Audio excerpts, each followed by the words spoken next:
So whenever you are communicating, whenever you are writing something, you need to be very careful about what you are portraying about the organization, about the nature of work altogether. Organization behavior can contribute to improve the organizational performance. The communication technology allows the employees to work from the home.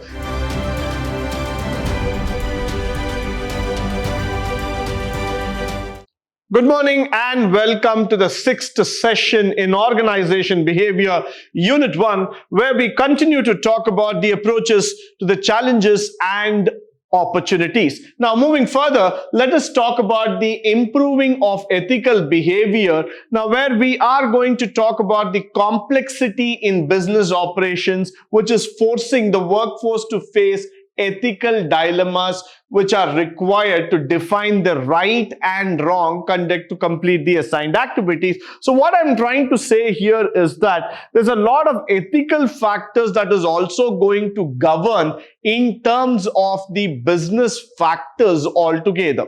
So it is not going to be that easy in terms of understanding how the behavior is going to work, because you're going to work from a remote place and this is not going to be that easy to just take on and do the business. So what is going to be the question there is that people are going to ask you this factor clearly, that why and how things have been working, why the changes have been brought into picture. So if there are going to be something which is right and wrong, people are going to express it openly altogether. So they're going to ask you that why this changes have been brought, if the changes have been done, how the changes we need to accept it, and all those factors are going to come into picture. Now, the most important factor here is that as we start going more into the digital platform, the interesting factor is that this is going to be known across to all.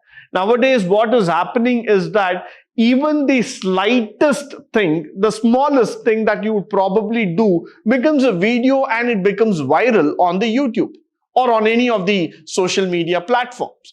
So what employee fears morally is that even the smallest mistake or a word that is being spoken can become an issue tomorrow. So organizations are emphasizing a lot to the employee, saying that we need to bring in a mode, we need to bring in a uniform behavioral pattern that can help us to work better. So whenever you are communicating, whenever you are writing something, you need to be very careful about what you are portraying about the organization, about the nature of work altogether. If you're going to portray something wrong, if you're going to say something which is not acceptable in nature, automatically that would become a very big issue, or that could become a problem in terms of the organization. Now, for example, should employees of a chemical company blow whistle if they uncover discharging his untreated effluents into the river, polluting the water? Now, probably this might be a very sensitive issue altogether. Now, there are many issues like this where an employee finds out that the organization itself is not maintaining the ethics or balance. Now, if you're working in a financial company or in a bank and you come to know that there have been some fraud or some scam activities that have been going on and people are still keeping quiet, that is, the bank employees are still keeping quiet and things are going on, you would probably want to step up and tell it to the concerned authorities that yes, my organization is going through some mistake and I want some corrections to take place. So what is happening? The voice of the employees are going to emerge and they are going to be considered the next best thing in the world. So now you cannot go back and say that any mistake would be hidden or any mistake would be just forgotten. The mistake is going to be portrayed on the TV screens, on your laptops, on your digital world altogether, because people are not going to remain silent anymore about the activities that are being done inside the organization. Moving further, Improving the ethical behavior. What does the role of a manager comes into picture? Give an inflated performance about the evaluation of an employee they like, such as an evaluation could save an employee's job. Now, we are trying to get slightly into the factors of what is right and what is wrong altogether. Why? Because the question of right and wrong is always going to hit the feelings of the employee, and it is going to be like that. You are not going to move away from this thought process. Why this is important? Because when you're going to evaluate somebody, manager needs to be ethical. Manager needs to be understanding about the situation rather than he trying to become something in terms of a prejudice or he's trying to favor somebody. So every evaluation pattern, every process of finding out the employee's talent, appreciating him, promoting him, all those factors have to be understood and have to be taken over to the next level. There, the manager has to be transparent in nature. That is very, very important. Why? Because if the manager is not transparent, manager is not able to understand the performance and he is just trying to go out, he is just trying to favor somebody, then the employees will not work for him. Similarly, the ground rules governing the constituents of good ethical behavior has not been defined. So what is going to be here is that we are going to define the rules and regulation. That define is very, very important here. You need to define, you need to tell people what exactly are the objectivities, what is expected out of you. You cannot expect a person to be assuming things and working. That is not expected at all. What we are trying to see here is that we are seeing an expectation, we are seeing a growth process that has to be followed, that has to be taken forward altogether. So this is where we are trying to improve the ethical behavior part. Followed by the unethical practices have become a common practice, such as successful executives who use insider information for personal financial gain, employees in competitor business participating in massive cover-ups or defective products. All these things have become a very, very interesting factor. Rather, this has become a news onto the daily sectors altogether. So if you are trying to practice some unethical behavior, some kind of factors which are going to harness or going to damage the organization, that would not be considered to be good anymore. Why? Because information has become so important today that hiding or segregating of information without the knowledge or trying to put on the information on the wrong side will definitely lead the employees as well as the organization into a severe problem, into a severe challenge altogether. So what we want to see here is that we want to help the organization. We want the organization to become more transparent in the communication process. Teach your employees how to communicate, how to write an email, what are the ethics that are involved, what kind of patterns we need to follow, and are there going to be any changes which has to be highlighted. All those factors have to be told. Why? Because unless and until you bring in a common stream, a common pattern of talking and reciprocating, this is not going to be accepted. This way might not be accepted at all. So that's why we see that this is going to be something which is very, very important in terms of making you feel or making you understand the business process. So what we are trying to say here is that we want the entire factor to become more transparent, more eligible in terms of talking. So in terms the employee and the organization also grows.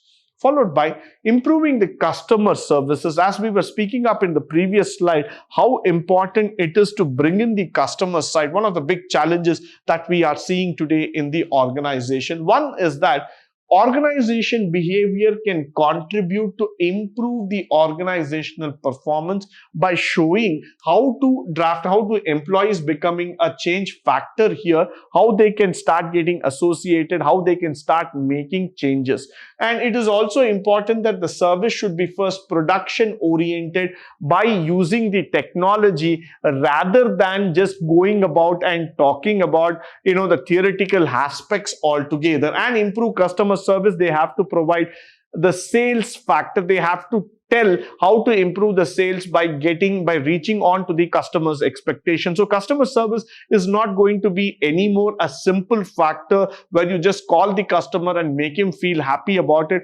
Rather, it is going to be an experience by itself. Now, moving further, helping employees to balance on the work-life conflicts altogether. Now, that is going to be a very, very important topic for all of us to understand and talk here.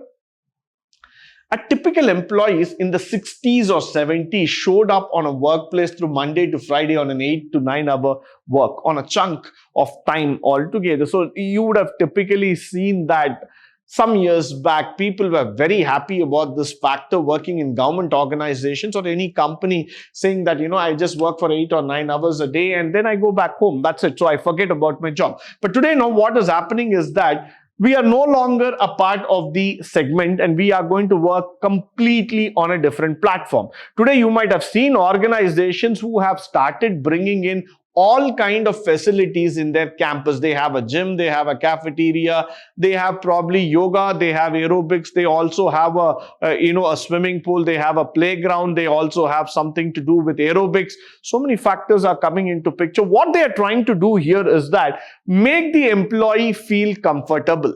Make the employee feel the factor that everything is possible inside the same campus. It's all about how you allocate the hours and continue working. So now what is going to happen is that employees are getting increasingly more attracted by the campus and the benefits that are provided. I would not be even surprised that there are certain organizations which also give the golf allowances for their employees to go and play to relax their mind. Now what is happening, the post-pandemic scenario, when people have started working from home, the work-life balance has gone for a different toss altogether. It's completely on a different platform in terms that the employee has to think twice how he needs to work, how he needs to spend time with his family. So for the employers, it is becoming a serious challenge, as in how to bring in that balance factor, how to make the employees completely understand and grow with the system. So sometime down the lane, where employees have started increasingly complaining that the line between the work and non-work time has blurred, creating personal conflict and stress. So that is not going to be accepted so easily. People are going to question you. People are going to ask you this at least 100 times, that why things are like this, why things have not been on the other side. So there has always been a question mark that is going to come into picture. People are not going to just go with the factor that things are done, it's accepted altogether. Rather, people are going to ask you that, okay, if I'm going to work, if I'm going to do things, then I need to have a lot of balance. I need to have a lot of space. My identity crisis should be managed. I don't want to be a part of the system where I still continue to do the same thing. So I'm more interested in terms of bringing in a lot of changes. The organization has to step in this particular manner, help the employee to reduce that conflict, reduce the stress, and make that work-life balance more enjoying, more enriching altogether. Followed by, many forces have actually contributed to the blurring lines between employees' work life and personal balance. Now, the first thing is the creation of global organization, which means the world does not sleep. That was what I was exactly trying to say. Now, more the globalization word that has been setting into the organization, people find that the work is never ending. So I can even call you at the night 12 o'clock and say that, yes, you have to work.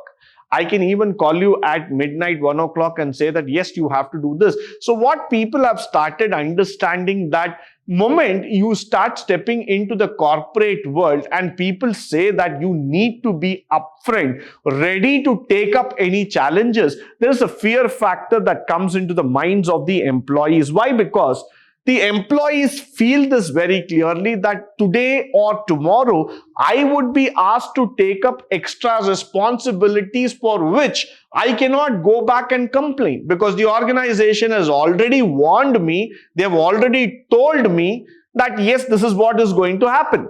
So why am I complaining today that, I have to work extra hours? But in a long run, practically, if you are seeing, this is affecting the work-life balance. This is definitely putting that work-life balance into a jeopardy. So that's where we are going to think about it. Now, for example, thousands of General Electric working people, that is a company called as GE, where their employees are working 24/7 because they are spread across the globe. Now, that is the reach of the company, the spread of the company, the diversity of the company, everything is fine. But then, what is going to be the question in the future is that, is this the pattern what the employees need to get adjusted? Tomorrow, will there not be a solution? Will there not be a situation where people come back and ask their managers, have I to work 24/7? Have I to keep on doing this again and again? Why should I be completely stressed out only with work, work and work? I don't want this kind of a life. So the main question that you need to think, that you need to start appreciating here is that I want to have a factor which gives me equal work-life balance. So that is highly mandatory. Followed by the communication technology allows the employees to work from the home, and that's the case in case of a Cox, or that's the case in case of working for any of the online companies today. Now, what is very, very important is that communication becoming more and more reachable, more and more advanced in nature. The question that comes to the mind of the people is that how far the employers are going to be behind the employees in terms of getting the work done. Because this is not going to be an easy story at all. Suppose you are being connected to a system in such a manner that I can even reach you at any corner of the world and send you a buzz or a link and just send you that, yes, you have to do this job. Probably the question that is going to come back in your mind is that, where do I have time for my family? So somewhere around the clock, the stress factor continues to drive in the minds of the employee. That stress factor has to be removed. That fear factor has to be removed, which means we clearly define the line saying that employee will work only for a particular time and you cannot be keep on harassing him.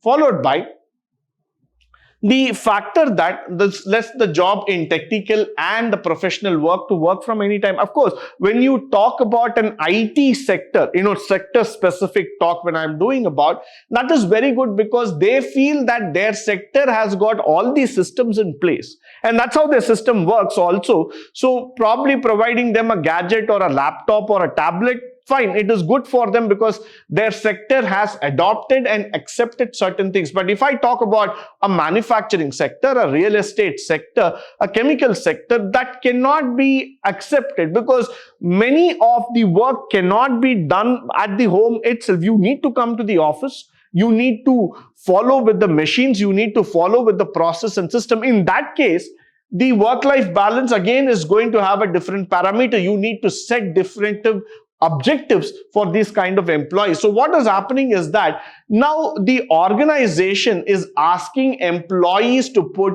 longer hours. This is going to be a challenge.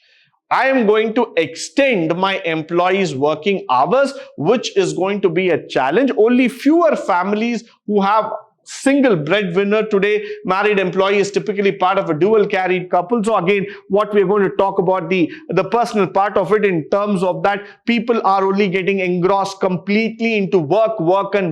At some point of time, you get completely disgusted, you get completely bored, and you want to come out of this corporate life. You want to say that it's enough doing this kind of a work. Let me just go back, relax, enjoy my family life. I don't want to keep running behind money 24/7.